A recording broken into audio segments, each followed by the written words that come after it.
Lux presents Hollywood. The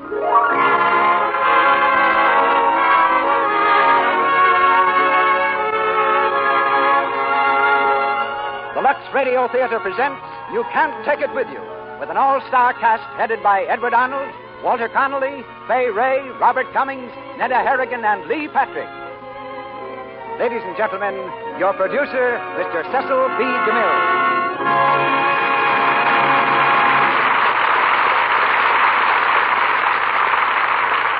Greetings from Hollywood, ladies and gentlemen.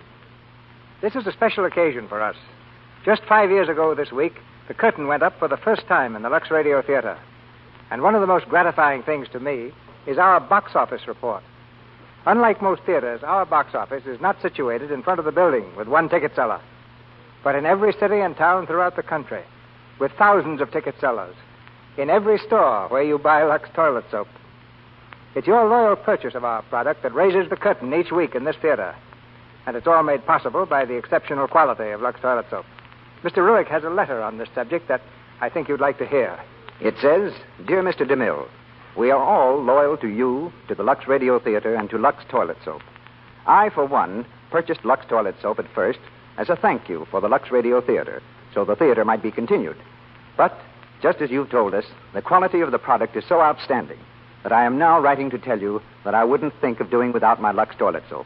It's a grand help for a woman who wants to keep her complexion as attractive as possible, and it certainly makes a grand bath soap. And special thanks to you, Mr. DeMille, for You Can't Take It With You. I'll be listening in Monday night. And that, Mr. Ruick, brings us to our play. The ancient Greeks had a gift for philosophy, the Romans a gift for government, and just as certainly Americans have always been blessed with a gift for humor. Prophets of gloom have never fared very well in our country. They've always been overshadowed by prophets of laughter like Morse Hart and George S. Kaufman, who wrote You Can't Take It With You. A Pulitzer Prize play on the Broadway stage, and later a hit motion picture produced by Columbia Pictures Corporation, You Can't Take It With You is a great American comedy. But it's also a love story, for there can be humor in romance, even though the parties concerned are usually too serious to see it. To cast this play, we literally covered the country from Maine to California. Our good friend Edward Arnold was up in San Francisco enjoying a kind of postman's holiday with the Bohemian Club, a group of gentlemen who amuse themselves occasionally by putting on a play. But we suggested that it was time to stop entertaining himself and get back to entertaining the public. He's here tonight as Banker Kirby, the same role he played in the picture. Miss Fay Ray was in Maine, finishing an engagement on the straw hat circuit. That's the branch of the theater which blooms in the spring and closes up at the first frost. But we reached her by telephone and told her about the part of Alice. And above the noise of shifting scenery, she managed to shout across the continent that she'd take the next train for California. We found Walter Connolly, our choice for Grandpa Vanderhoff, solemnly waving a steak knife in the Paramount commissary. When we caught his eye from a safe distance, he explained that he was learning to be an orchestra conductor for the title role in The Gay Days of Victor Herbert. Robert Cummings, one of the most promising young leading men in Hollywood, takes the part of Tony. Neda Harrigan, in Private Life, Mrs. Walter Connolly, plays Mrs. Kirby, and lovely Lee Patrick, the role of Penny. Firecrackers, ballet dancers, romance, and income taxes are about to descend upon us. It's curtain time for Act One of You Can't Take It With You, starring Edward Arnold as Mr. Kirby, Walter Connolly as Grandpa Vanderhoff, Fay Ray as Alice, and Robert Cummings as Tony.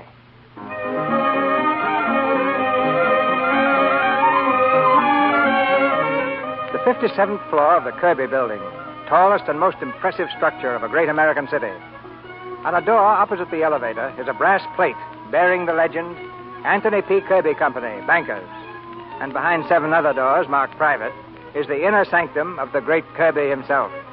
The famous tycoon cannot be disturbed just now.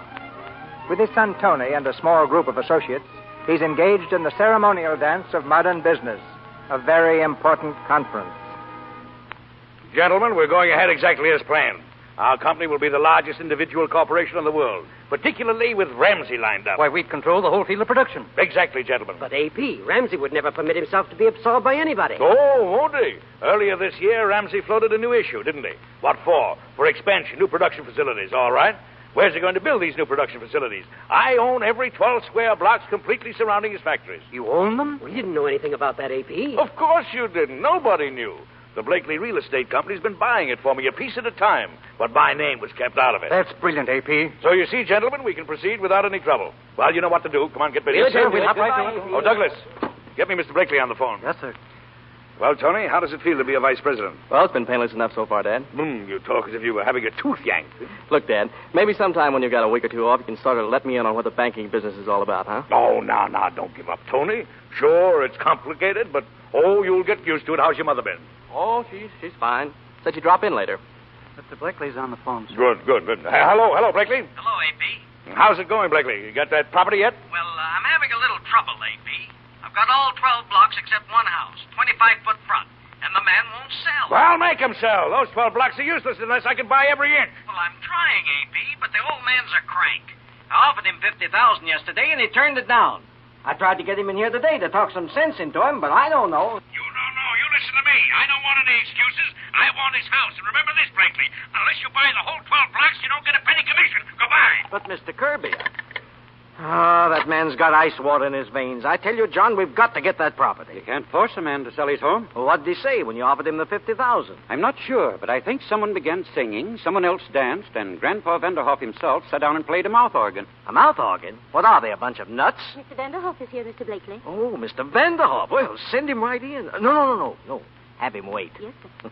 Let him cool his heels a while. Psychology, eh? It never fails. Mr. Vanderhoff, Mr. Blakely will see you in just a minute. That's all right. I'm not in any hurry. Thank you, Mr. Vanderhoff. Say, mister, what are you doing with that there machine? Huh? Oh, why, this is an adding machine. Oh, my goodness, made a mistake. First time in 20 years. I suppose that calls for the building to collapse, hmm? What do you have to do that for? Well, I have to add up these figures and see if they check against these other figures. Why? Say, do you like it, this work you're doing? Oh, my goodness, no. Oh, for land's sakes, what am I saying? Then what do you do it for? What would you rather do? Rather do? Well, I make up things. Poetry? Oh, no, things. Gadgets. Let's see, you got anything here? Well, look back here behind the desk. See? This is one of the things I made up. The bunny comes out of the cabbage, looks around, then it goes back. Now, that's kind of cute. Seems to me, Mr. Poppins. Seems to me, Mr. Poppins, that's the sort of thing you ought to be doing all the time. Yes. Well, maybe someday when my ship comes in. A lot of people waiting for that ship, Mr. Poppins. Meanwhile, they don't have any fun. Look, how would you like to come over to our house for a while and work on your gadgets? Over to your house? Now, don't feel bashful about it. Mr. DePinna, he's the Iceman, came over 9 years ago. Got interested in making fireworks down in the cellar with my son-in-law, Paul, and he's been living with us ever since. Over at our place, everybody does exactly what he wants to do. Really? That's wonderful. But how do you live? Who takes care of you? The same one who takes care of the lilies of the field, Mr. Poppins. If you like, you can come over and be a lily, too. Say, let's hear that bunny again, will you? Well, all right. It's a wonderful invention, Mr. Poppins. Ought to be fun making it, too. Poppins. Oh, goodness, it's Mr. Blakely. What's this? What's going on here? Well, you see, sir, this gentleman... Mr. Poppins was showing me his invention, that's all. Oh, Mr. Vanderhoff. Well. Come in. Come right into my office. No, thank you, Mr. Blakely. I was just going... Going? Well, what are you talking about? Say, that's a bad twitch in your eye. You've been working too hard. You ought to take a vacation. Oh, Mr. Vanderhoff, if it's all the same to you, let's quit playing games. I'm a very busy man. Then I don't want to disturb you. Bye, Mr. Blakely. Look. I have a check here for $100,000 made out to you. You don't say. Look out for that twitch, Mr. Blakely. Coming, Poppins? I'd like to, but I don't think... You, Poppins, this is all your fault. You and your confounded toys. Get it out of here. Oh, you broke it. You broke my... wait a minute, Mr. Vanderhoff. I'll get my hat. If you leave here, Poppins, you needn't come back. I don't intend to. Mr. Blakely, the die is cast. From now on, I'm a lily. Fine. Get your bunny, Poppins.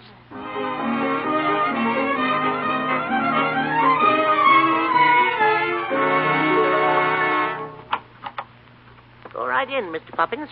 Thank you. Hello, Gramp. Yep, Reba. You better set another place for dinner. Mr. Poppins here is going to stay with us for a while. Now, ain't that nice? How do, Mr. Poppins? How do you do? Reba, will you taste a love dream for me? It's a new candy I'm working on with coconut. Like to, Miss Essie, but I just ate a scallion. It's going to taste like scallions no matter what. Guess I'll have to ask Mother then. Hello, Grandpa. This is my granddaughter, Essie, Mr. Poppins. Makes the best candy in the city. Hello. Hello. Just put your hat over there, Mr. Poppins. I'll show you where you can wash up. Mother, will you please taste a love dream for me? I don't think I can now, Essie. I'm busy with my play. Do you have to make candy today? It's so hot. Well, Ed went out and got a bunch of new orders. If it keeps on, you'll be opening a store, dear. That's what Ed was saying last night, but I said no. I want to be a dancer. Miss Essie, that new batch of love dreams is about ready. Oh, gosh, I better get back to the kitchen. Finish the second act yet, Mrs. Sycamore? Oh, no, Reba. I've got Cynthia just entering the monastery. Monastery? She was singing in the Paradise Club last I heard. Well, she gets tired of the Paradise Club, and there's this monastery, so she goes there. My, I bet she busted wide open. Wait a minute, Mr. DePinna. I want to show my wife. Oh, what are you doing down in the cellar? Look, Penny, the new firecrackers. Mr. DePinna and I just got through with them. We can sell them for 10 cents a string, and they pop like the dickens. Watch. Pretty nice, huh? Yes, dear, they're lovely. Mr. Sycamore? Yes, Mr. DePinna? On this skyrocket, I think we got the powder chamber too close to the balloon. Bring it up here and let me see. Mother, Ed's coming home. Ed's coming home. I saw him through the window. Hey, Essie. Here I am, Ed. Well, I delivered the candy. How's my beautiful wife? Oh, just fine, dear. I couldn't wait to get home and get at the xylophone. Say, wait till you hear this tune. It's been ringing in my ears all day. Listen. Oh, I like that, Ed. Is it yours? No, Chopin. Got a lot of you in it. It makes me feel like practicing my dancing. Dum-dee-dum-dum-dee-dum-dum. Come on, Mr. Poppins. Come on in and meet the rest of the family. Folks, this is Mr. Poppins. You know Essie. The fella playing the xylophone is Ed. He's her husband. This is my son-in-law, Paul Sycamore. Hello, Mr. Poppins. How do you do? And Mr. DePinna. He's the Iceman. Very pleased to know you. How do you do? And over here is my daughter, Penny. How do you do? Oh, hello. Were you ever in a monastery, Mr. Poppins? No, I never have been. What's the matter, Penny? Stuck? Well, I've got her in a monastery, and I can't get her out. Hey, where's Alice? Isn't she coming home for dinner? She didn't say. I think she ought to stop working in that millinery shop. They make her stay so late. Why, Penny, she hasn't worked there for 5 months. Really? She works for some bankers now, Kirby and Son. She works for the Sun. Bankers? Now, isn't that nice? Reba! Reba! Yes, Mrs. Sycamore? Reba, will you please call up Alice at her office and ask her if she's coming home to dinner? That's at Kirby and Son, Reba. Yeah, I know. Yes, she works for the Sun. Now, where was I in my play?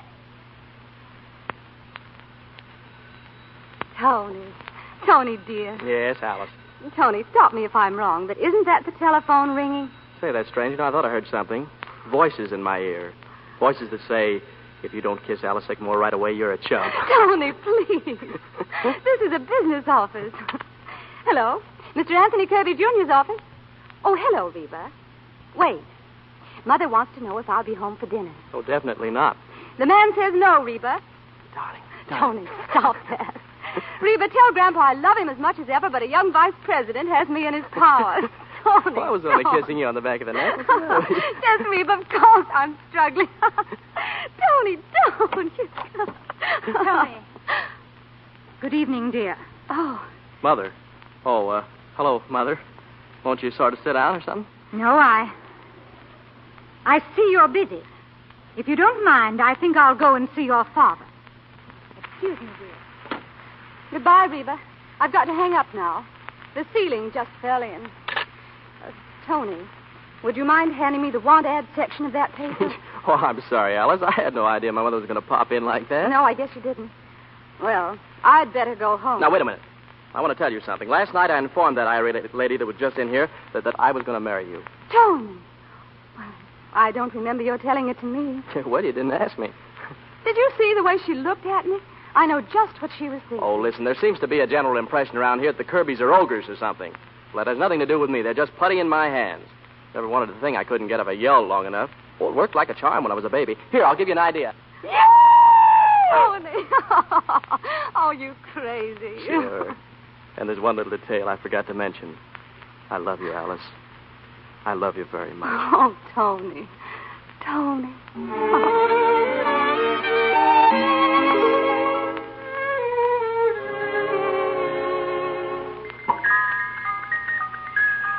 There you are. Do you like it, Mr. Sycamore? Why, I think it's marvelous. Did you make that just the 2 days you've been here? Well, I had the parts, you see. Oh, but this is a wonderful place to work.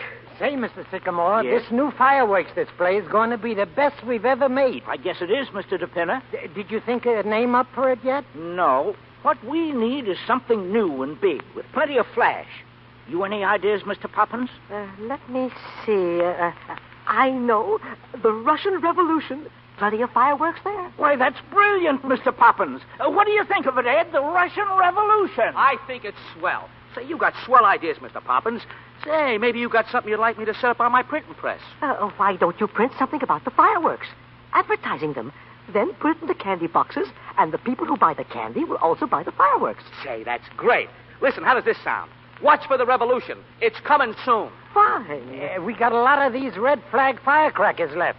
You could write about them, too. Sure. Red flags will sweep the country. Get your red flags from Sycamore. Well, that's fine, fine. Hello, everybody. Oh, hello, Alice. Hear ye, hear ye, hear ye. Don't ring that dinner bell yet, Miss Alice. It ain't even half ready. Gather round, everybody. It's the town crier herself, and I've got an announcement to make. Alice, dear, what's the matter? Oh, it's wonderful, Mother. Listen. A young gentleman is going to call on me in exactly 20 minutes. Who, Alice? What's his name? Mr. Anthony Kirby, Jr. Kirby? Why, that's the boss's son. Oh, yes, Kirby and Son. Yeah, what's all the excitement? Grandpa, I've had a proposal from Tony Kirby, and he's coming to call tonight. A proposal? Well, why didn't you say? And, Mother, please, I want him to take us in easy doses. So please don't read him any plays on his first visit, because I like him. And Essie, I wouldn't dance for him if I were you, because we're going to the Monte Carlo Ballet later. Well, now I've got to dress. Bye. I hope he's all right. So many of these young folks are just around.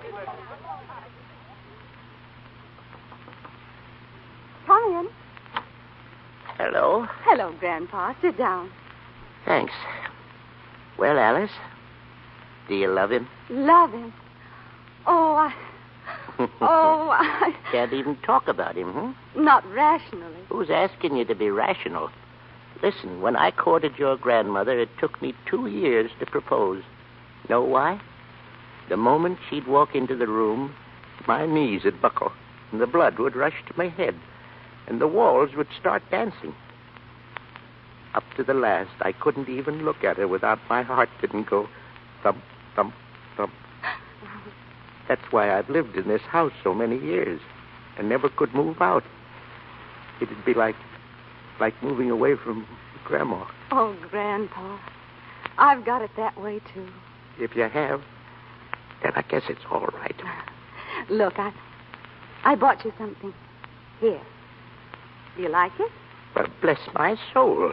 A new harmonica. Sure is a beauty, too. I guess I'll run along downstairs and have a whack at it.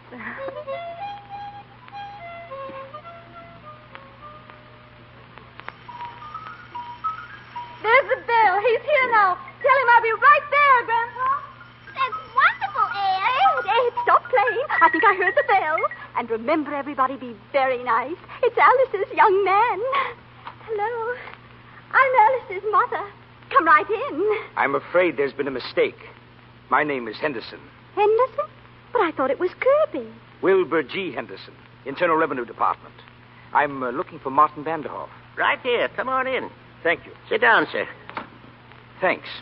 Mr. Vanderhoff, the government wants to talk to you about a little matter of income tax. Income tax?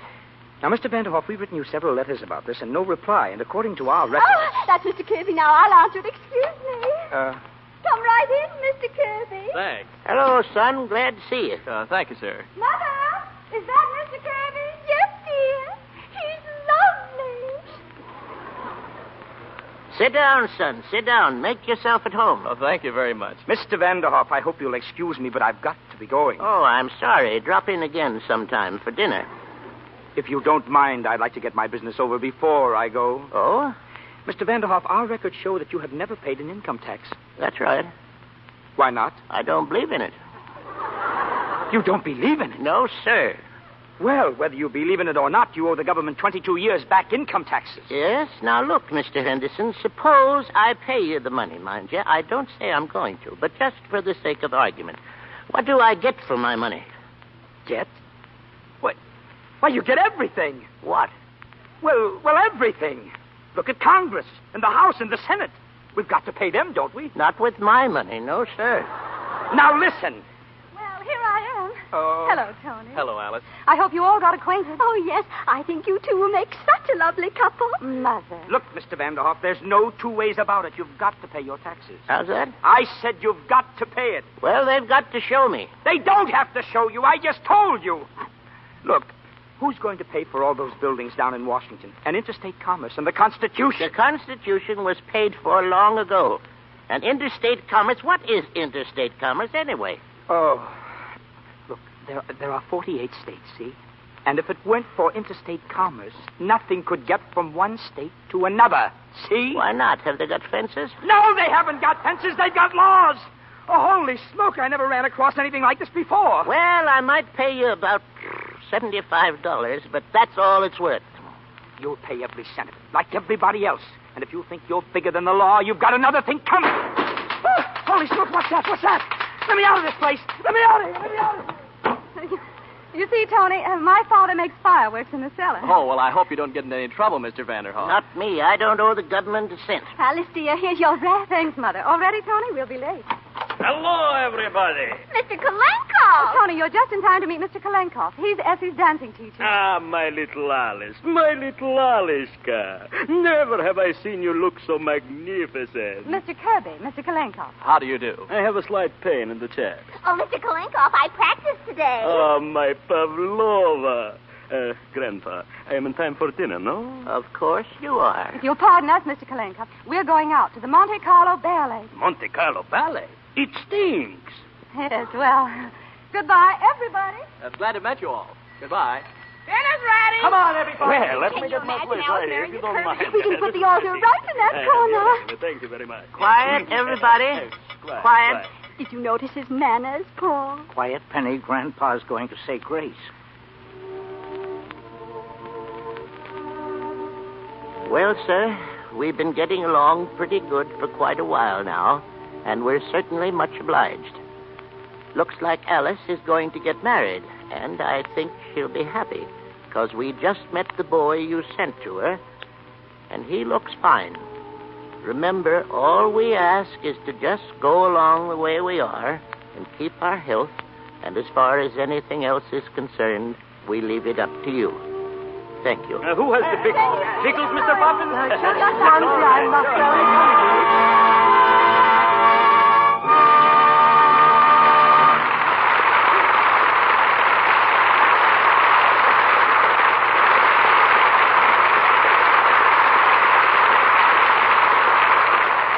The curtain falls on Act One of You Can't Take It With You.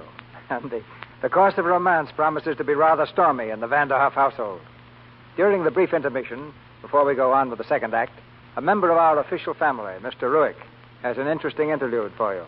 Yes, I should like to tell you about a conversation that some of us had last night.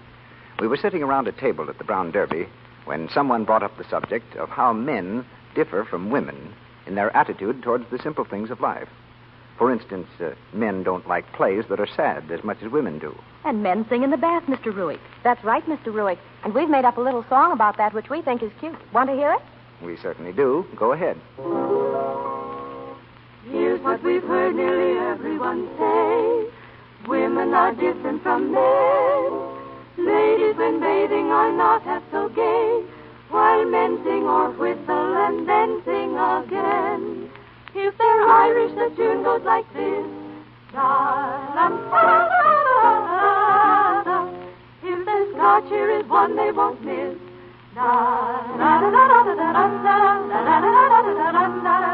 Maybe they'll whistle and you will hear. For men are always full of good cheer. That's enough, girls. That's enough. You proved your point. Men do sing in the bathtub or shower.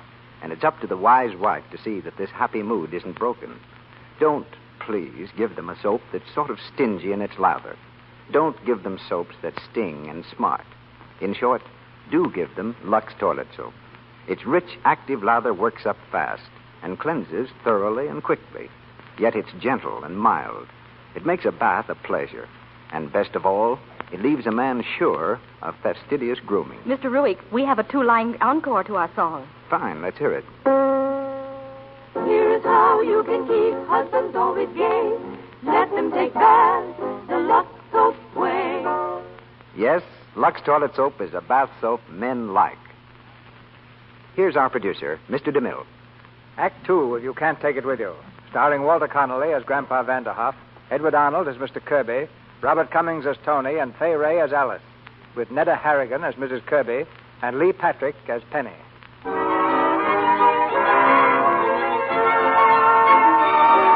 It's later the same evening. On every side of the city park, skyscrapers send up 1,000,000 lights to challenge the stars. But Alice and Tony, who found a secluded bench beneath the trees, are not concerned with the miracles of man or nature. Just now, they have eyes only for each other. What are you thinking, Tony? I'm thinking how much better this is than going to the ballet. And what are you really thinking? About my family. Not a family you can just ignore. No, it isn't. You know, I think they're great. They seem to do just what they want to do. Yes. Grandpa started it 35 years ago. He suddenly quit business one day. Started up the elevator, came right down again, and never went back. He said he wasn't having any fun. Now, that's exactly what I mean. And Mother. You know why Mother writes plays? Because 2 years ago, a typewriter was delivered to the house by mistake. Well, now I know why you're so different. You know, I think that your family is the answer to what's wrong with the world. People spend their lives building castles in the air, and yet they never try to make them realities. You know, in school, another fellow and I had an idea. Oh, do you mind if I start talking about myself? I'd love it. Well, this fellow and I had an idea how to utilize the energy in grass. You know, grass, just like this.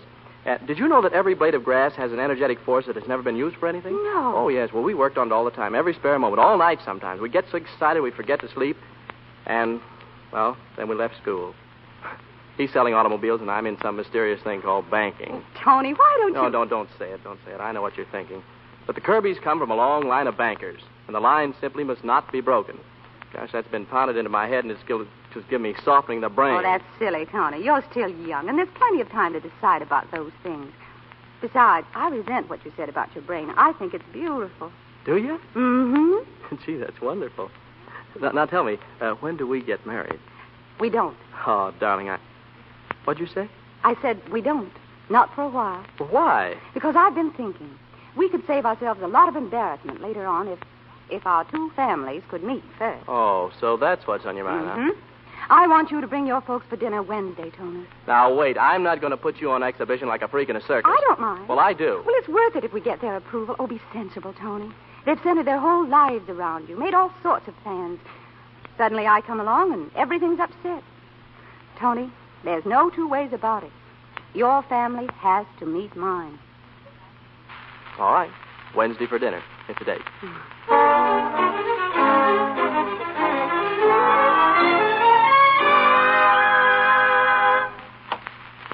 Anthony, aren't you dressed yet? No, I'm not. Well, hurry, dear.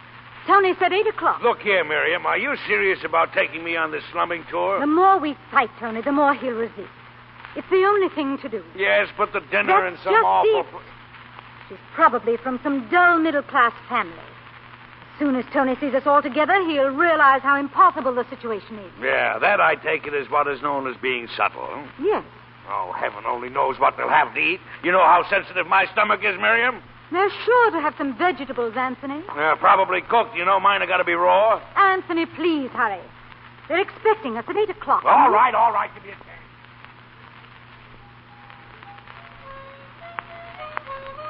Hey, Reba. Yeah, Mr. Ed? Reba, look out the window and see if there's a man standing in front of the house.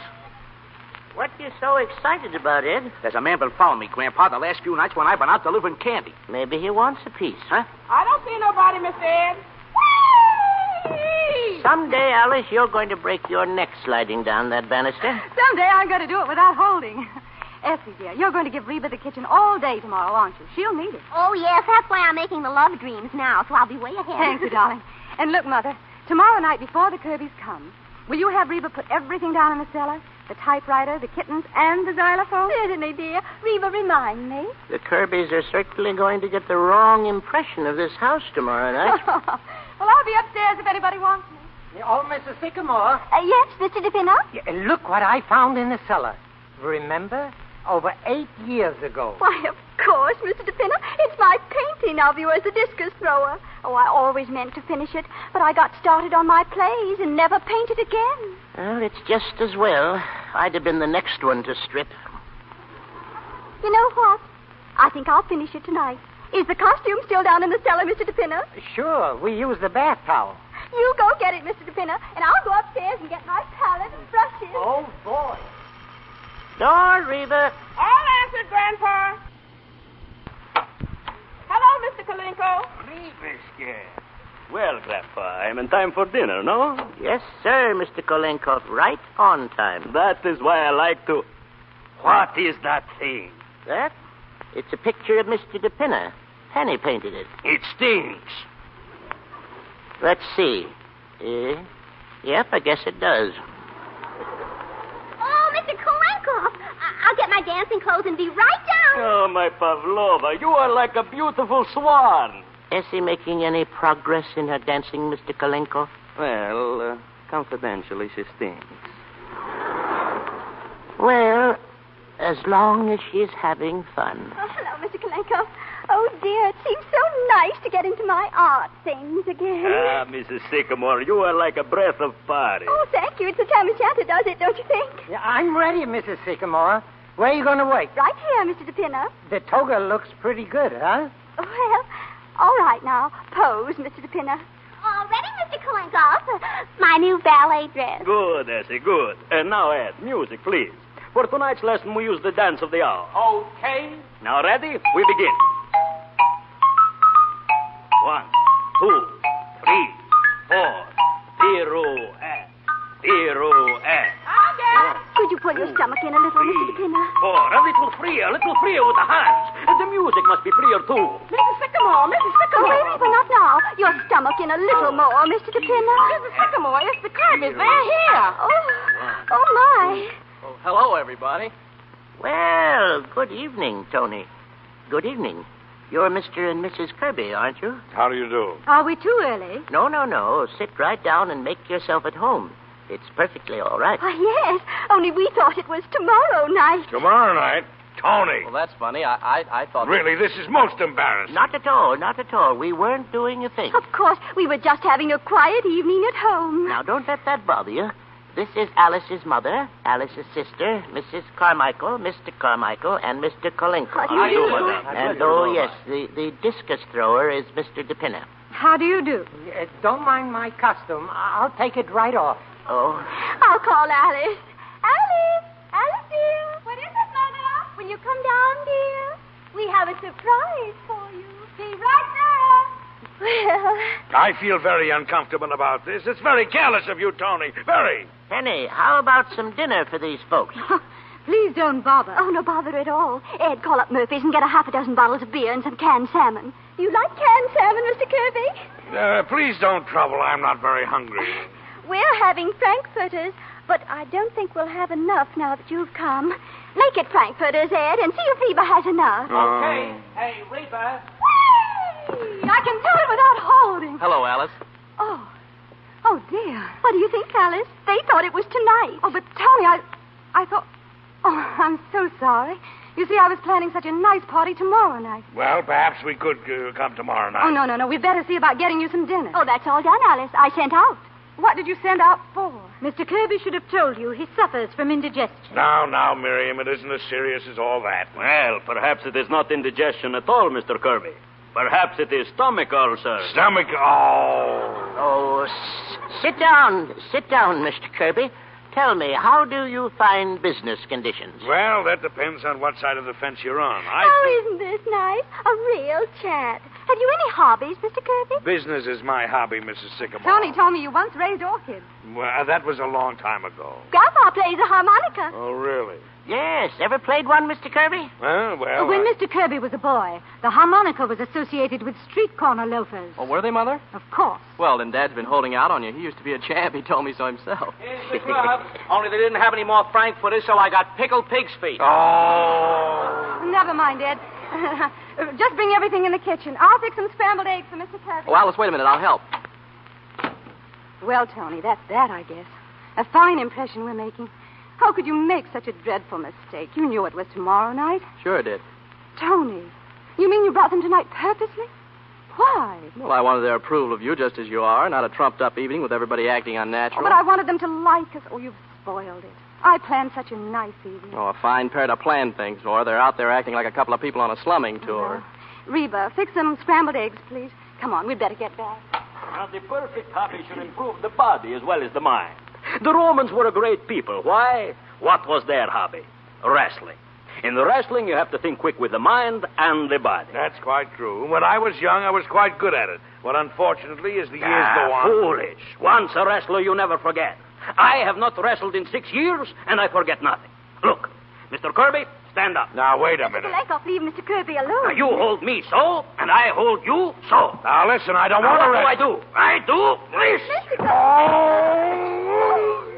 Oh, what you've done to Mr. Kirby. Oh, let me help you out. My Mr. glasses. Kirby. Where are my glasses? Oh, here they are, Mr. Kirby. They're broken. Well, I am sorry, but when you wrestle again, Mr. Kirby, you will, of course, not wear glasses. If you don't mind, perhaps we'd better be going. Oh, now, Mrs. Kirby, don't be silly. No use rushing off like that. I want to stay here and talk to you, Alice. I'd rather you didn't. There's nothing to talk about. Good night. Well, it's been very nice to have met all of you. Stay right where you are, everybody. Oh, good heavens. What's all this? Who are Which you? one was it, Joe? This guy here. Hey, Grab what it. is this? What is this? What do you mean? Say, here, we don't belong in this house. We're Keep only your mouth visiting shut. You, what's your name? My name is Edward Carmichael. Say I haven't done anything. Hey, what's all this about? Police department. Ed, what have you done? Nothing, Elsie. I told you somebody was following me. Shut up. This door lead to the cellar? Yes, it does. Go down there, Joe, and look around. Okay, Chief. Now, nobody move. Come here, Carmichael. Ever see these papers before? Huh? Why, sure. They're my circulars. You print this stuff? Yes, sir. And you put them into candy boxes and get them into people's homes? Oh, but I didn't mean anything. Oh, you didn't, eh? Well, listen. Watch for the revolution. The red flag will sweep the country. Radicals. They're radicals. But I didn't mean... Shut up! Chief. What is it, Joe? Well, you were right, Chief. They've got enough gunpowder down in that cellar to blow up the whole city. But we only use that to make fireworks. Shut up! Oh, everybody in this house is under arrest. What's that? Oh, my heavens. Look here, officer. This is all nonsense. Excuse me, officer, but I've got to go down Oh, in the cellar. no, you don't. What's your name? Mr. DePinner. But I just remembered I left my Get pipe back down there. But I got to get my Grab pipe. him, Joe. All right. Let me go. I got to get down You there. stay right where you are. There, I told you, my pipe. What's that? The fireworks. Get them all out, boys. The whole joint's pinched. Wait a minute. You can't come to me. That's my right.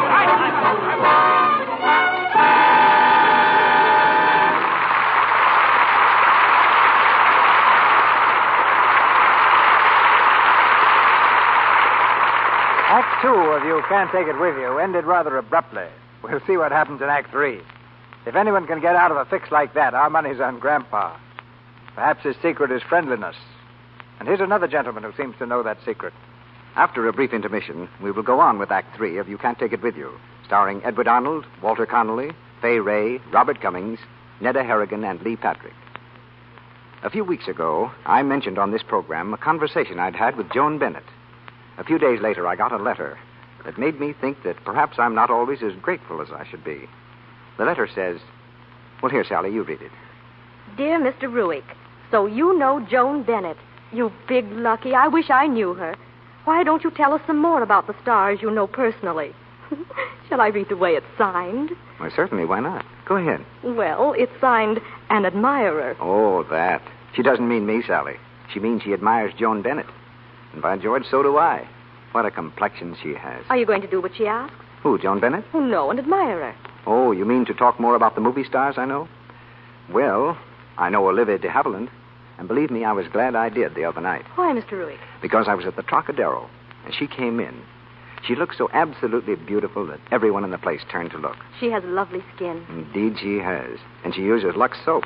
She's a real fan for it. Says it does a swell job for her. And besides, she likes to use it because it has such a nice perfume. You can bet a girl like Olivia wouldn't use Lux unless it did work, because she's really a practical little thing. So businesslike about everything. Expects results. 9 out of 10 screen stars use Lux soap. That means they get results, doesn't it, Mr. Ruick? It certainly does, Sally. Lux soap has active lather that does a thorough job. Makes you sure of perfect cleansing. And that means it's the soap for every woman who wants her skin to have the best of care. Smooth, soft skin is a joy to everyone who looks at it. And everyone does look at it and admire it. So let Lux toilet soap help you win the love and admiration you ought to have. We pause now for station identification. This is the Columbia Broadcasting System.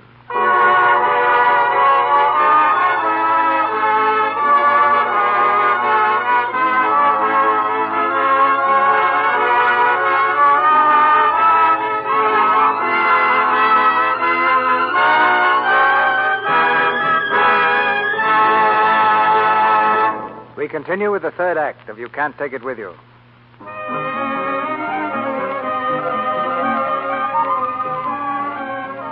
The long arm of the law has reached into the Vanderhoff household and scooped up the entire family, and with them the aristocratic Kirbys. In the police station, the men have been herded into a single barred room, reserved especially for the drunk and disorderly.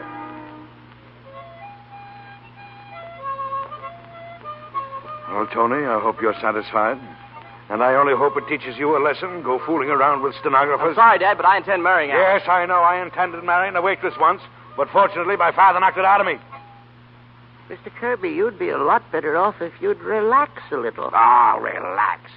With my son being snatched from under my nose, with my being arrested like a common criminal, this may jeopardize the biggest deal of my career. Stop worrying, Mr. Kirby. What if all your deals fall through? Might be a lucky break for you. Are you crazy? Maybe I am. I was just like you once. But I quit because I wasn't having any fun. That was 35 years ago. Yeah, and you haven't done a thing since. Oh, yes. I went to the zoo when I got the notion. Took up the harmonica again, made a lot of friends, and even found time to notice when spring came around. Yeah, it's a fine country we'd have if we all spent our time at the zoo and played the harmonica. It's a lot of nonsense. Too bad you can't find time for a lot of nonsense like that. Maybe you'd stop being so desperate about making more money than you can use. You can't take it with you, Mr. Kirby. So what good is it? From what I can see, there's only one thing you can take with you. And that's the love of your friend. Oh, why don't you go out and get a pulpit for yourself? I'm sorry. Which one of you is Vanderhoff?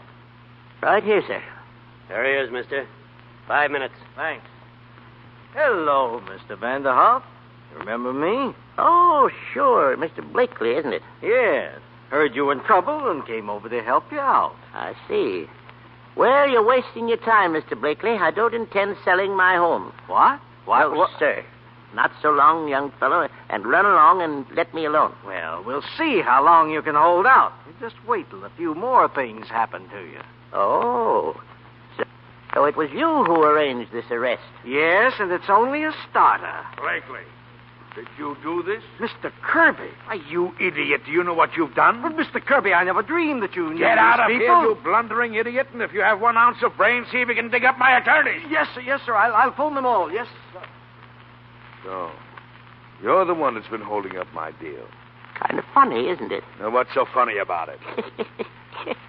I mean, you're engineering this thing and then getting caught in your own trap. Well, you won't think it's so funny when I take that house away from you. Listen to him. Talks like a tsar. I'll show you how business is done the Kirby way. Business? You're not a businessman. You are a lion in the jungle. Yes, and I've got the longest and the sharpest claws, too. That's how I got where I am. That's why I'm on top. And scum like you are in the gutter. Oh, Dad, Who stop are you? it. You're an idiot, Mr. Kirby.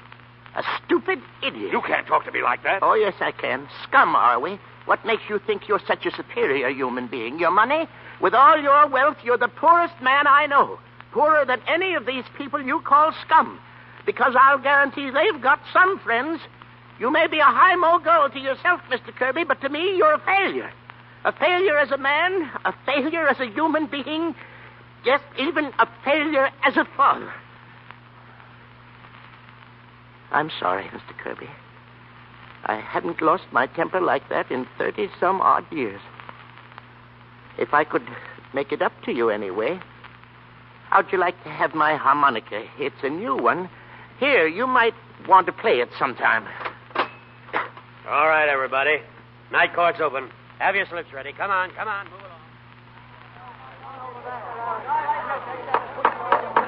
Silence.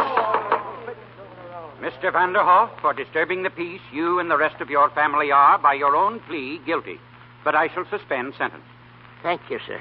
But for manufacturing explosives without a license, I'm sorry, but I'm forced to fine you $100. $100? That's a lot of money. Your Honor, I'll pay his fine. No, thank you very much, Mr. Kirby, but I couldn't let you do that. We got to help Grandpa. He's our neighbor. Order. Silence, please. Oh, Grandpa, don't worry. Why, Maggie. Your Honor, we're Grandpa's neighbors. We'll take care of that fine for him. We'll take up a collection. Where are you, Mr. Vanderhoff? Sure we are. Very well, but quietly, please. Thanks, Judge. Okay, folks, let's pony up. You're a lucky man, Mr. Vanderhoff, to have so many friends. Yes, sir. Now, gentlemen, I'd like to dismiss the charge of disturbing the peace against the Kirbys. But if these people were guilty, then I must assume the Kirbys were guilty, too. Unless, of course, they can explain what they were doing there. I don't see that that's important. Haven't we been embarrassed enough? Your Honor, if I may say something. Yes, of course, Mr. Vanderhoff. These people just dropped in to see me about buying my house. Why, of course. That's all we were there for. That's not true. Now, Alice. Now, let me alone. I won't stand for it. I won't stand for our being humiliated like this. Your Honor, they're ashamed to admit that they came to look my family over to see if I was good enough to marry their precious son. Well, I never heard of She's right, Mother. That's just why we were there. It's time you spoke up, Tony Kirby. Why, it's your family that isn't good enough.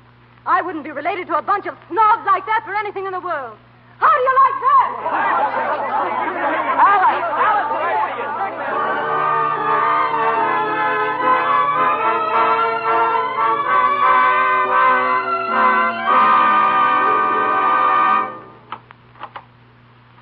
Penny, Essie, Paul, come here. What's the matter, Grandpa? Look, it's a letter from Alice. Here, read it. Alice? Oh, what did she say? Where is she? She coming home? Read it out loud, Penny. Oh, wait a minute. My hands are shaking. She's staying with Helen, her school friend in Riverside. That's in Connecticut. Read what she says, Ma. Oh, let me see now. I know now the situation between me and Tony is impossible. I should have stayed in my own backyard. But, oh, my darlings, I'm so lonesome for you. Last night I cried myself to sleep. I wish I could rush back home, but how can I if I want to forget? Sounds to me like she's not coming back. Well, I guess that settles it. Who are you calling, Grandpa? I'm calling that fella Blakely. Blakely, you're not going to sell the house. Alice is right. She can't come back here. She'd be miserable. Mr. Blakely, please. We'll find a place where she is. Hello, Mr. Blakely. This is Mr. Vanderhoff. Still want to buy the house? All right, draw up the papers. That's all right. Quite a crook, that fella.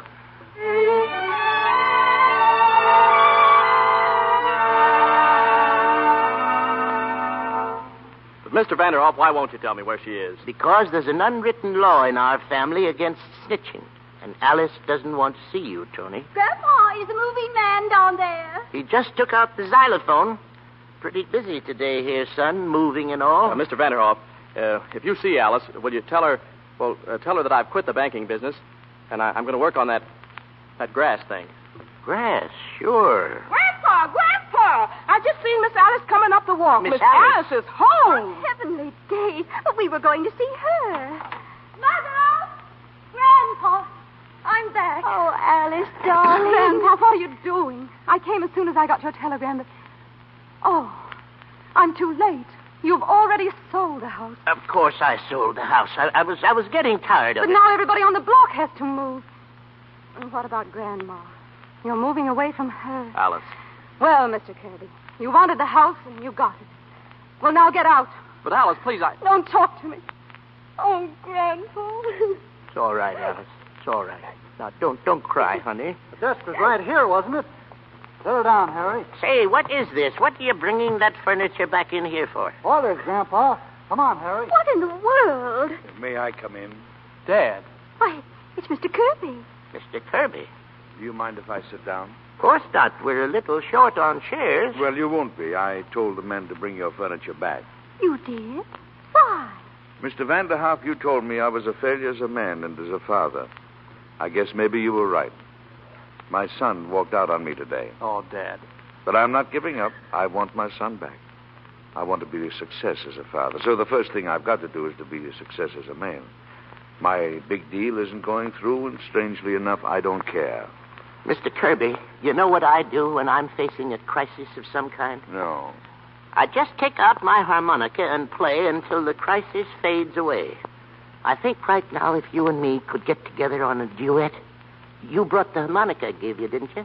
Well, Fine. How about Polly Wally Doodle? Polly Wally Doodle. I'll start it and you join in. All right. Oh, that's beautiful. Paul, isn't it lovely? Look, it's the jungle line on the harmonica. Ah, my Russian wrestling friend. What are you doing here? I'll show you. I hold you so. You hold me so. What am I doing? I'm doing this. Oh, magnificent. Thank you. Come on, Mr. Vanderhoff. Ed, how about the xylophone? Okay with me, Essie. Where's the stick? Alice, I guess everything's all right now, huh? Oh, Tony, I can't say a word. Gee, I feel like screaming. Yes, it's coming over me. Yeah, I got her. But you've got what you want, Tony. Oh, Alice. Oh, gosh.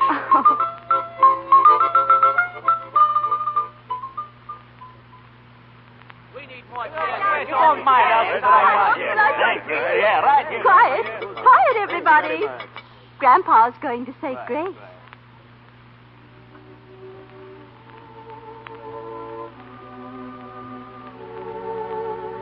Well, sir, here we are again. We had a little trouble, but that's not your fault.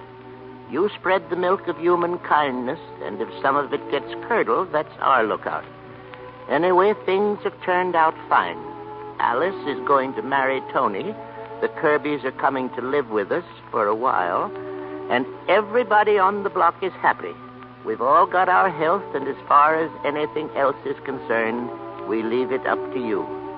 Thank you. Has anybody got the picture? Our people.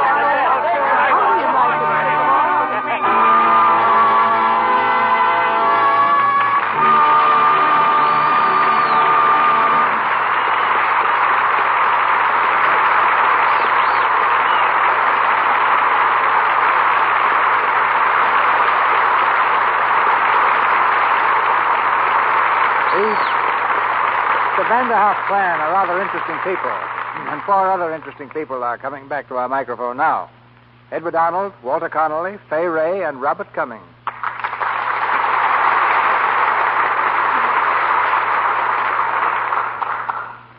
That's quite a mob you got here tonight, CB. Gangsters? Where? Not gangsters, Walter, just a mob. You know, 2's company, 4's a mob. Why, the retrenchment. A DeMille mob scene ought to have about 4,000, shouldn't it? Sometimes 4 good actors can outshine 4,000, Bob. Yeah, but they can't make as much noise.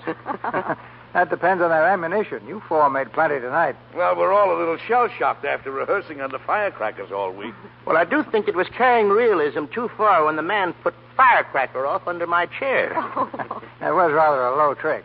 But, Eddie, wasn't that in the spirit of the Low Jinks Festival at the Bohemian Club? Well, we have 2 important pilgrimages a year, CB. The High Jinks, which is serious, and the Low Jinks, which speaks for itself. It's quite a sight, actors making fun of themselves. Oh, no, Ed, impossible. Actors never make fun of themselves.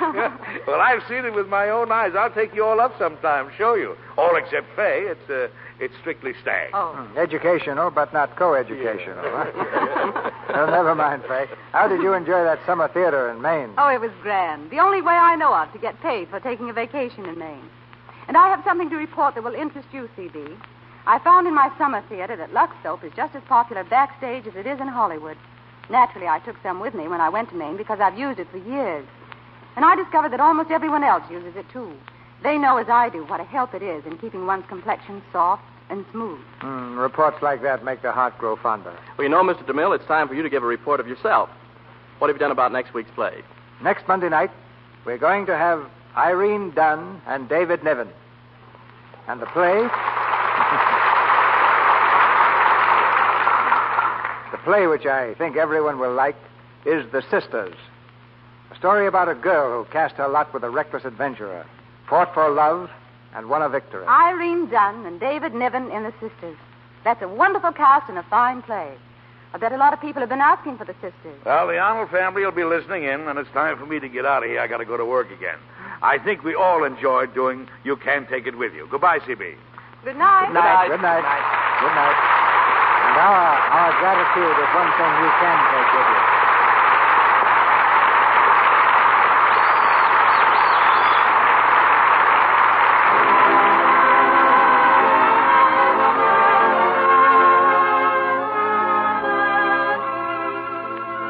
Our sponsors, the makers of Lux Toilet Soap, join me in inviting you to be with us again next Monday night when the Lux Radio Theater presents Irene Dunn and David Niven in The Sisters.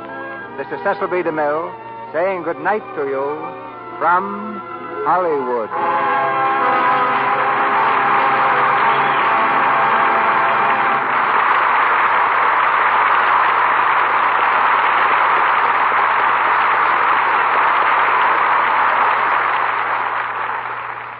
This is Melville Ruick, asking you to be sure to listen to the Lux daytime program, The Life and Love of Dr. Susan.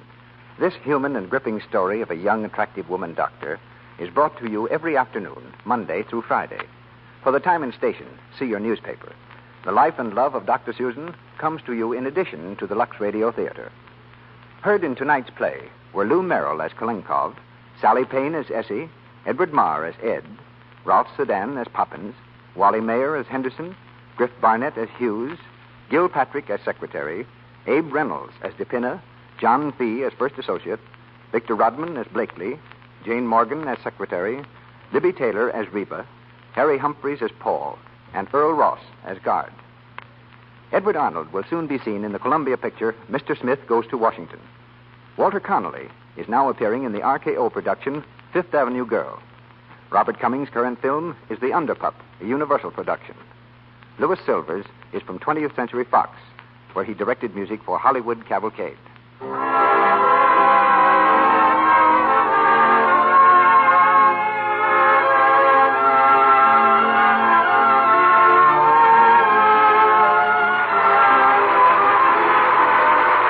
This is the Columbia Broadcasting System.